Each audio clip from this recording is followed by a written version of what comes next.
குருவிலாம் நீங்க பார்க்கலாம். குருவிகள்லாம் எப்படி தெரியுமா கூடு கட்டுது? அந்த குச்சிகளை எடுத்துட்டு வந்து அப்படி கூடு கட்டும். கூடு கட்டி அதை முடிக்கிற நேரத்துல மழையில் அந்த கூடு கீழே விழுந்து விட்டால் அந்த குருவி மீண்டும் அந்த கூடை எடுத்து வைத்து தொடராது, புது கூடு கட்டும். புதிதாக அந்த கூடை கட்டி மீண்டும் அதை முடிக்கிற நேரத்துல காற்றுல அது கீழே விழுந்து விட்டால் மீண்டும் ஒரு புது கூடு கட்டும். எதுவரை கட்டும்? கூடு கட்டி முட்டைகளை இட்டு அடகாத்து தன் இனத்தை வாழ வைக்கிற வரை அது செய்து கொண்டே இருக்கும். ஏண்டா அதுக்கு தெரிஞ்சது ரெண்டு விஷயம் தான். ஒன்று விடாமுயற்சி, இரண்டாவது வாய்ப்புகள் இன்னும் உண்டு என்ற நம்பிக்கை. எத்தனை தடவைகள் கூடு கீழே விழுந்தாலும் அது மீண்டும் ஏன் பறந்து போகுது?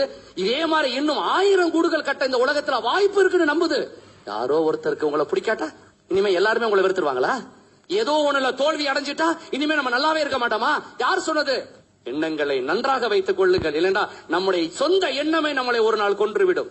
குருவிக்கு தெரிஞ்சது ரெண்டு சட்டங்கள் மட்டும்தான். விடாமுயற்சி, அதனாலதான் அது கூடு கட்டுது. இரண்டாவது ஆப்பர்ச்சுனிட்டிஸ், வாய்ப்புகள் உண்டு.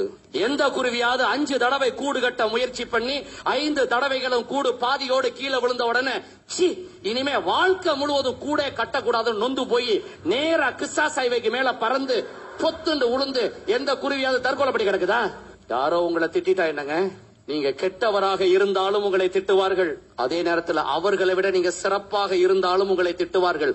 இது ஹியூமன் நேச்சர், மறந்துடாதீங்க.